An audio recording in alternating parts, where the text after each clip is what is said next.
정부가 태양광 발전단지를 크게 추진하겠다고 했어. 시화지구, 화홍지구 이런데.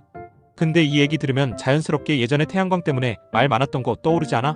산 깎아서 패널 깔고 경관 망친다고 욕먹고 산사태 위험 얘기 나오고 한때 시끄러웠잖아. 그래서 지금 사람들 반응이 딱 이거야. 또 시작이네. 이런 느낌. 나도 처음엔 그냥 그런 생각 들었거든. 근데 이거 조금만 깊게 보면 단순히 친환경 정책 하나 더 한다는 얘기가 아니야. 그래서 오늘은 이걸 좀 차분하게 풀어보려고 해.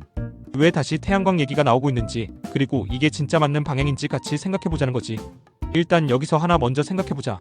지금 우리가 전기 쓰는 방식 10년 뒤에도 똑같이 가능할까? 에어컨 틀고 전기차 충전하고 AI 쓰고 서버 돌리고 이게 다 전기잖아. 근데 이게 점점 늘어나고 있다는 게 핵심이야. 요즘 전력 얘기 계속 나오지? 전기 많이 쓴다. 앞으로 부족해질 수도 있다. 이런 얘기. 이게 괜히 나오는 게 아니라 구조 자체가 바뀌고 있어서 그래. 모두가 알다시피 대표적인 게 AI야. 요즘 다들 AI 쓰니까 편하게 느껴지지. 근데 이게 뒤에서는 엄청난 전기를 먹고 있어. 서버 수천 대, 수만 대 돌아가고 그걸 시키는 냉각 시스템까지 계속 돌아가니까 전력 소비가 엄청 커. 그래서 데이터 센터 하나가 도시 하나 수준의 전기를 쓴다는 얘기까지 나오는 거야. 여기에 반도체까지 생각해보면 더 많아져. 우리나라 핵심 산업인데 반도체 공장은 멈추면 안 되잖아. 24시간 계속 돌아가야 하고 전기를 계속 먹는 구조야. 그리고 여기서 더 중요한 게 있어. 전기화야. 이게 좀 아이러니한데 탄소 중립하려고 하면 오히려 전기를 더 많이 쓰게 돼. 전기차, 전기공정, 전기난방 이런 걸로 다 바뀌니까 결국 에너지의 중심이 전기로 몰리는 거지. 그러니까 정리하면 이거야. 전력 수요는 앞으로 계속 늘어난다. 이건 거의 피하기 어려운 흐름이야. 그럼 자연스럽게 질문이 나오지. 이 전력량을 어떻게 채울 건지. 만약 전력량을 못 맞추면 그냥 좀 불편하다 수준이 아니야.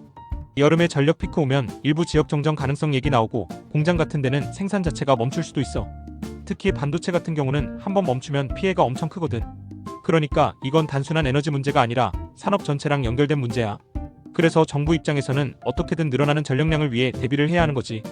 여기서 태양광이 다시 등장하는 거야. 보통 태양광 발전은 친환경이라고 하잖아. 탄소 배출량도 줄일 수 있을 것 같고. 그런 이유로 태양광 단지를 확대한다고 생각하는데 지금 상황에서는 그게 핵심 이유가 아니야. 오히려 더 중요한 건 속도야. 원전은 안정적이지만 짓는데 시간이 너무 오래 걸리고 LNG는 빠르긴 한데 비용이랑 탄소 문제가 있고. 그래서 정부 입장에서는 지금 당장 늘릴 수 있는 전력이 필요해. 그게 바로 태양광이야. 그래서 다시 꺼내든 거지. 근데 여기서 과거 얘기를 다시 봐야 돼. 예전에 왜 그렇게 반대가 심했냐? 단순히 보기 싫다 이 수준이 아니었어. 산을 깎고 숲을 없애면서 설치하다 보니까 실제로 문제가 생겼거든. 비 오면 토사가 쓸려 내려오고 집안이 약해지고 주민들이 불안해하고. 그래서 민원도 엄청 들어가고 이거 진짜 맞는 방향이냐는 얘기가 크게 터졌던 거야. 그래서 그때 논쟁이 확 갈렸어. 찬성 쪽은 전기 필요하다, 탄소 줄여야 한다, 미래를 위해 어쩔 수 없다 이렇게 보고 반대쪽은 환경 파괴다, 효율도 떨어진다, 이건 무리한 정책이다 이렇게 본 거지. 근데 여기서 중요한 포인트 하나. 이건 단순히 환경 문제만이 아니었다는 거야. 거기에 경제성 논쟁도 붙었어. 태양광 효율이 과연 맞냐, 보조금 없이 돌아가냐, 결국 전기요금 올라가는 거 아니냐 이런 얘기들.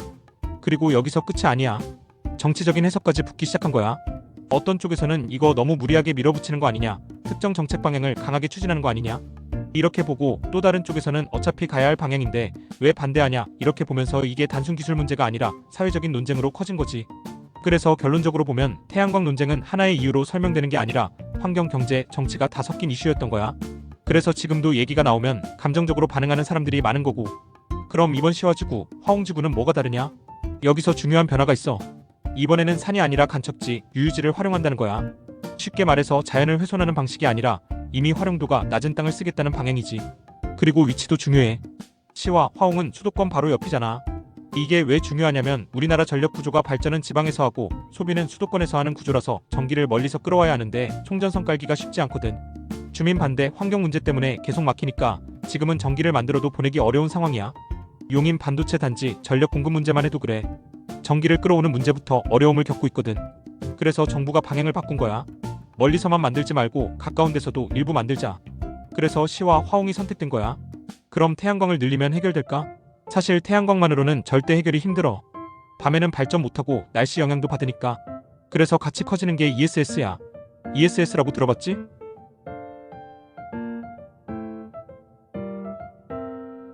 쉽게 말해 낮에 남는 전기를 저장했다가 밤에 쓰는 구조. 일종의 배터리 저장단지 같은 느낌이지. 그리고 부족할 때 채워줄 LNG 같은 전원도 필요해. 그래서 앞으로 전력 시스템은 단순히 만드는 게 아니라 저장하고 조절하는 방향으로 가고 있어. 마지막으로 정리해보자. 결국 전력 증가에 대비하기 위해 정부도 그냥 손 놓고 있는 건 아니야. 여러 가지 대응 방법을 같이 준비하고 있는 거야. 원전도 있고 LNG도 있고 전력망 확장도 있고 그중 하나가 바로 유유지를 활용한 태양광 발전단지. 그리고 여기서 중요한 건 이게 단순히 태양광 하나 늘린다가 아니라 전력 시스템 전체가 같이 움직인다는 거야. 태양광이 늘어나면 전기를 저장해야 하니까 ESS가 필요해지고 전기를 더 많이 보내야 하니까 송전망 투자도 같이 늘어나고 이런 식으로 전부 연결되는 거지. 그래서 이 흐름을 보면 단순히 태양광만 보는 게 아니라 그 주변 산업까지 같이 봐야 한다는 거야. 결국 전력 수요가 늘어나고 있고 그걸 맞추기 위해 여러 가지 방식이 동시에 움직이고 있어. 그 과정에서 새로운 기회가 생기고 있고 결국 전기, 전력망과 관련된 분야는 미래에도 꾸준히 성장할 산업으로 보여. 전력망 관련한 기업들의 매출이랑 주가 올라가는 거 보면 진짜 장난 아니더라고. 앞으로 전력 수요는 지속적으로 증가할 거야. 결국 전력 생산을 위한 시설 투자는 계속 이어질 거라고 보거든. 친환경이든 원전이든 조화로운 전원이 필요할 거야. 그 분위기를 잘 읽는다면 어디에 투자해야 할지 조금은 보일 거야. 도움이 됐다면 구독, 좋아요도 부탁해.